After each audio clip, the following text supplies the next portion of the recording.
कर्जा मुक्त तब होता है जब व्यक्ति की दुकान, व्यापार, व्यवसाय, जिस जगह पर जिस काम के लिए जाए वो काम फतेह हो जाए, वो काम सफल हो, वो कार्य उसका सफल हो। आप जिस कार्य के लिए जा रहे हो वो कार्य आपका सफल हो तो लक्ष्मी घर में आए तो कर चुके।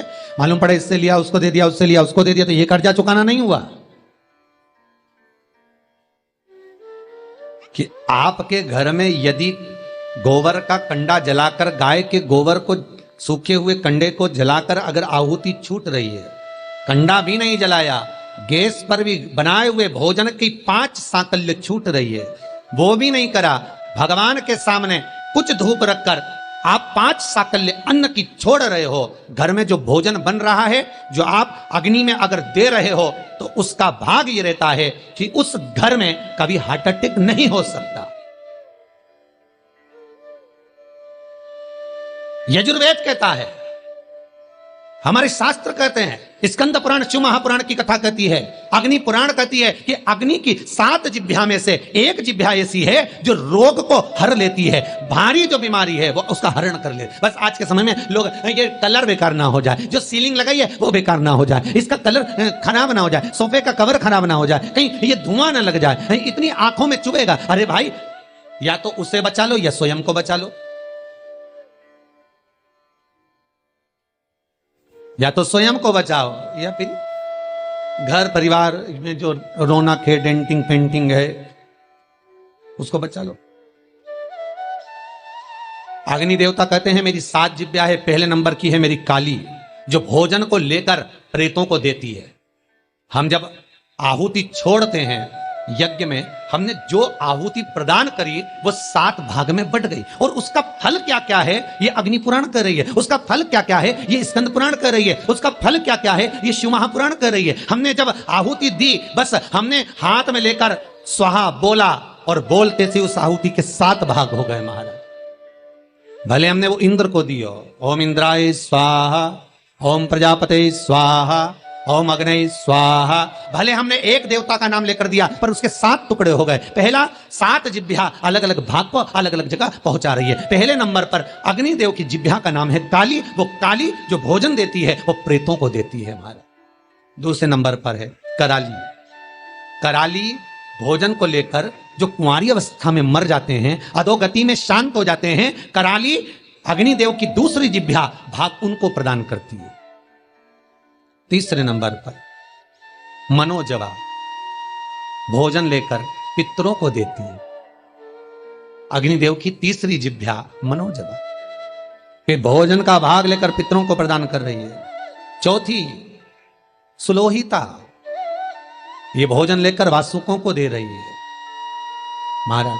5वीं ध्रुमवर्णी, ये भोजन लेकर देवताओं को प्रदान करती है। 6ठी स्फुलिंगी, ये अग्नि की वो जिह्वा है स्फुलिंगी कि घर के अंदर धूप जो छूटती है, अग्नि जो सांकल्य भोजन आदि हम घर के अंदर देते हैं, ये स्फुलिंगी एक जिह्वा अग्नि देवता की ऐसी है जो घर में से रोग को हटा। फिर निवेदन करूंगा, हार्ट अटैक की बीमारी को हटाना है तो घर में 7, 5, 3, 2, 1 तुम्हारी मर्जी पड़े उतने जो घर में भोजन बने वो अग्नि देवता को जिमाना है।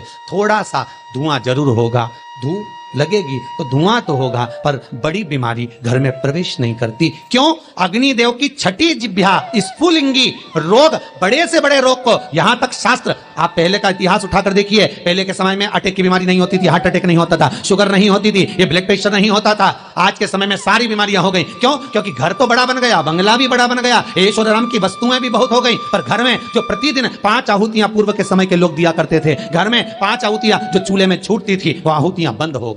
उसका स्मरण फिर प्रारंभ हो, जगत का फिर कल्याण।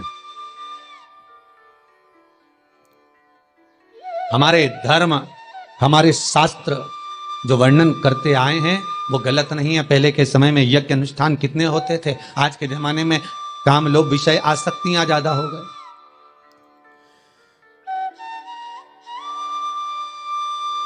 छठे नंबर की अग्नि देवता की जिह्वा का नाम है स्फुलिंगी। और अग्निदेव की ये छठी जिब्या स्फुलिंगी ये बीमारी का हरण कर लेती है, ये रोग का हरण कर लेती है।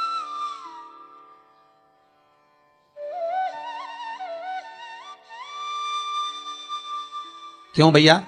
वो दिल्ली का हॉस्पिटल जहां पर महामृत्युंजय मंत्र पर रिसर्च चल रहा है, वेंटिलेटर पर पड़े हुए 10 व्यक्ति के घर वालों को बुलाकर कहा गया कि इन 10 का संकल्प छोड़ो महामृत्युंजय पाठ का।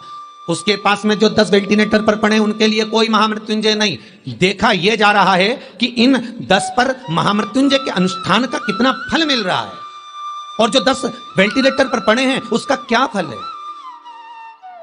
वहां के डॉक्टरों जब रिसर्च करते हैं, अखबारों में भी आया, फेसबुक यूट्यूब पर भी डला हुआ है, जब उन्होंने हॉस्पिटल का नाम तक डला हुआ है, जब अखबारों में आया, देखो असर क्या देखने को मिला। जो वेंटिलेटर पर 10 पड़े थे उनके स्वस्थ होने की सीमा कम थी, पर जिनके लिए महामृत्युंजय का अनुष्ठान ब्राह्मण कर रहे थे साकल्य दे देकर, उसका भाग यह था कि धीरे धीरे उनकी अवस्था सुधरती चली। फिर निवेदन करूंगा, अकाल मृत्यु वो मरे जो काम करे चंडाल का, काल उसका क्या बिगाड़े जो भक्त हो महाकाल का। आपकी चित्त वृत्ति में अगर शिव है, आपकी चित्त वृत्ति में अगर शंकर है, आपके मन में अगर शंकर समाया हुआ है, बाल बांका नहीं हो सकता। अग्नि देवता की 6 नंबर की जिह्वा है स्फुलिंगी, जो रोग को, बीमारी को समाप्त कर देती। यज्ञ अनुष्ठान से, आहुतियों से रोग बीमारी समाप्त होती, समाप्त। 7वें नंबर की अग्निदेव की जिह्वा है विश्व रुचि। विश्व रुचि जो दरिद्रता को दूर भगाती है, लक्ष्मी का प्रवेश कराती है। जिसके घर में अग्नि के ऊपर सांकल्य दी जाती है, भोजन दिया जाता है, हम तो यहां तक कहते हैं कि आप कंडा भी मत जलाओ, आप गैस जलाते हो तो गैस पर ही थोड़ा सा कुछ छोड़ दो। अग्नि तो है ना, किसी रूप में भी है तो अग्नि, आप उस पर ही छोड़ो। नियम, यज्ञ करता ब्राह्मण और यज्ञ करवाने वाला यजमान, दोनों को ध्यान रखना चाहिए।